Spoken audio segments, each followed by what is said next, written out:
კეისანის ზღაპარი. ერთ მშვენიერ დილას, როცა მზე ოქროს ტახტიდან ადგომასა და სხივების დედამიწაზე დასაშვებად ემზადებოდა, უცნაურად დაეშვა ტახტზე. თითქოს რაღაც ძალას მიეჯაჭვა და არ უშვებდა. დაღონდა მზე. ცის გუმბათის საათი ალიონს უჩვენებდა, მაგრამ მაზალ არ შესწევდა და სუსტად უგზავნიდა მზის სხივთან ნათებას დედამიწას. დედამიწა კი ირგვლივ ყლას სიბნელეს უფევდა. მთვარეს აეკრიფა მისი ნათება და სადღაც გამქრალიყო. სადღაც ყებდნენ ძაღლები, ყიოდნენ მამლები და რეკდნენ მაღვიძარები. სიბნელეში დაბნეული ადამიანები ერთმანეთს ეხლებოდნენ და გზას ვერ იკვლევდნენ. მაღვიძარამ დარეკა კესანეს ოთახშიც. 4 წლის კესანემ გაახილა თვალები და მისმა ოქროსფერმა თმებმა გაანათა ოთახის 4-ვე კუთხე. მარტო წამოხდა გოგონა, მოწესრიგდა. დღეს ხომ ბაღში უნდა წავიდეს. რა ლამაზი სიზმარი ნახა, უნდა მოუყვეს თავის მეგობრებს, თან ახალი სათამაშოც უნდა გააცნოს. ისაუზმა, გააღო სახლის კარი და ოი საკვირველებაო. გარეთ ისევ ბნელა, არის ხმაური, ჩოჩქოლი და დიდი აურზაური.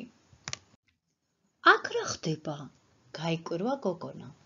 მზე სადღაც დაკარგულა, ამბობენ გაცივდაო. მოესმა გოგონას სიბნელეში გაბნეული ხმები. მზე გაცივდა? მერე მე? თაიას ხომ შეეშინდება სიბნელეში. დედა და მამა როგორ წავლენ სამსახურში? იქნებ წავიდნენ, უკვე და გზას ვერ იკვლევენ, დაიწყო ნერვიულობა კესანემ. მართლაც დედა და მამა უკვე წასულიყვნენ. თაიას კი ისევ ტკბილად ეძინა თავის ვარდისფერ საწოლში.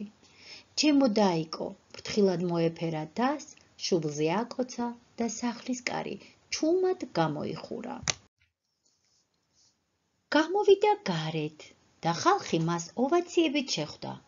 კესანე ვერ მიხვდა რა ხდებოდა. თმები, შენი თმები მზესავით ანათებს, კვლავ მოესმა ხმები. და ახლა უკვე კარგად გაარჩია მოლაპარაკეთა სახეები. ჩემი თმები ანათებს? აი რატომ მიმღეროდა და მეფერებოდა ბებო მზისფერი თმები გაქვსო? მე მართლაც მზისფერი თმები მაქვს. ჩემი თმები ანათებს. ამიტომ შევძლებ მზეს დავეხმარო, მზესაც და ხალხსაც. ჩემი თმები ხომ ანათებს, არ გამიჭირდება გზის გაგნება. გოგონა მიდიოდა და ყველგან სინათლე და იმედი შეჰქონდა. გზად დაბურული ტყის გავლა მოუწია, მაგრამ ბედად ირემი შეხვდა, რომელმაც დახმარება შესთავაზა. შეისვა ზურგზე, გადაუქროლა 9 მთას, 7 ზღვას, 6 ოკეანეს, 7 ფენაღრუბელთა ქარავანს და მიადგა მზის სამყოფელში. ირემი მზის კოშკთან დატოვა, თვითონ კი ეახლა მზეს, რომელიც ისევ ტახტზე იწვა და ფერი დაჰკარგოდა.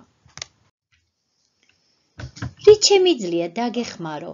ჰკითხა კესანემ მზეს. მოხვედი, ჩემო გოგონო. როგორ გელოდი? შენი დახმარება მართლაც მჭირდება, მაგრამ არ ვიცი რამდენად შეძლებ. ჩემი მშობლები, ადამიანები, ბავშვები გარეთ არიან და გზას ვერ იკვლევენ. მალე თაიაც გაიღვიძებს და სიბნელი შეეშინდება. მე ყველაფერს გავაკეთებ შენთვის, ოღონდ ისევ ანათე და გაგვათბე. ყველაფერს? ხო, ყველაფერს. ჩემი გადარჩენა მხოლოდ შენ ოქროსფერ თმებს შეუძლია. უნდა მოიჭრა თმები და ყოველ ჩემს სხივზე დაფინო. სხივები ნელ-ნელა დაიწყებენ კაშკაშს, გამოცოცხლდებიან და მე ცითბო და ნათება დამიბრუნდება. თმები, ჩემი მზისფერი თმები, მერე ბებო როგორ მიმღერებს?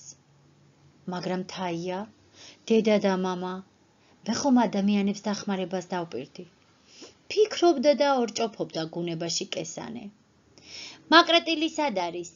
დაიძახა გოგონა. თავარი სურვილია. გოგონამ უკან მიიხედა და კაშკაშა იატაკზე მისი მზისფერი თმები დაინახა. კესანემ ცრემლების მალვით აკრიფა თმები და თითოეულ სხივს ზედ გადაჰბინა.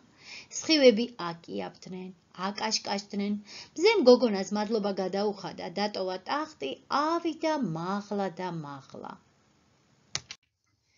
კესანე თავის მეგობარირებთან ერთად გამოემართა სახლისკენ. გზად ბედნიერი ხალხი შეძახილები ესმოდა.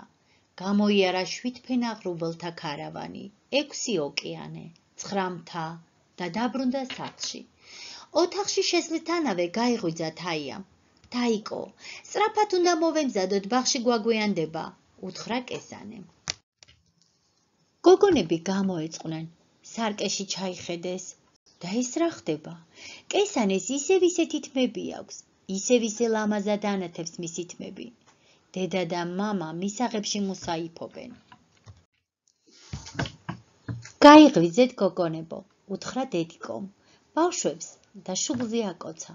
ბავშვებო, სწრაფად მანქანაში, სამსახურში მაგვიანდება, მოესმა გოგონებს მამას ხმა. საღამოს თბილად მოკალათებული კესანე ლამაზ სიზმარს უყვებოდა დედას, მამას და პატარა თაიას.